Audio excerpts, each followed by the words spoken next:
বর্ণে গন্ধে ছন্দে গীতিতে হৃদয় দিয়েছ দোলা, রঙেতে রাঙিয়া রাঙাইলে মোরে, একি তব হরি খেলা। তুমি যে ফাগুন রঙের আগুন, তুমি যে রসের ধারা,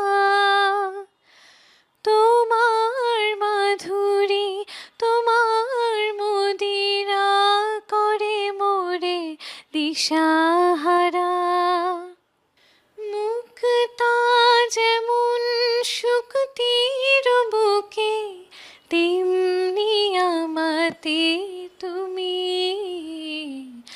আমার পরাণে প্রেমের বিন্দু তুমি, শুধু তুমি।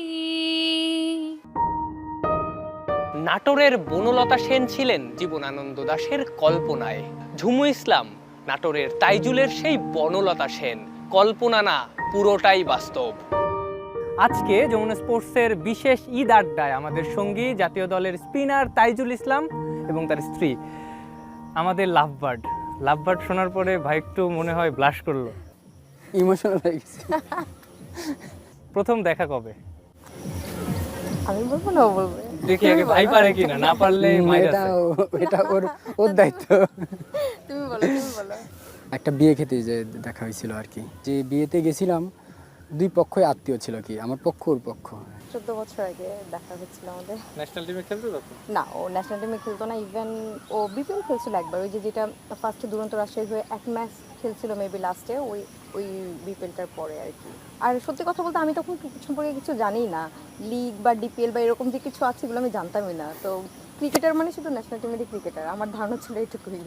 ও ওই বিয়ে বাড়িতে দেখার পরে আমরা ওখানে স্টে করেছিলাম, ওর ফ্যামিলিও ছিল 3 দিন, আমার ফ্যামিলিও ছিল 3 দিন। অনেক রকম খুনসুটি হয়েছিল, ওই 3 দিন আমাকে হয়তো নোটিস করছে, করছে করে যেদিন ওর যাওয়ার পালা হয়েছে সেদিন আর কি হচ্ছে, অবশ্যই 3 দিন আমি বুঝছিলাম যে কিছু একটা সামথিং চলছে।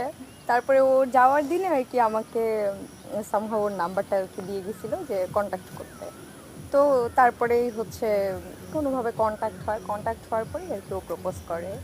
তো তখন থেকেই আর কি কথা হইতো টুকটাক। আবার ওই যে যেহেতু ফ্যামিলি প্রোগ্রাম, ফ্যামিলি মানুষজনও বুঝতে পারছিল ওই 3 দিন বিয়ের বাড়িতে 3 দিনের কাজ কামে ফ্যামিলি মানুষজন বুঝতে পারছিল যে কিছু একটা হচ্ছে এদের মধ্যে। তাইজুল ভাই প্রপোজটা করলেন কিভাবে? না, এটা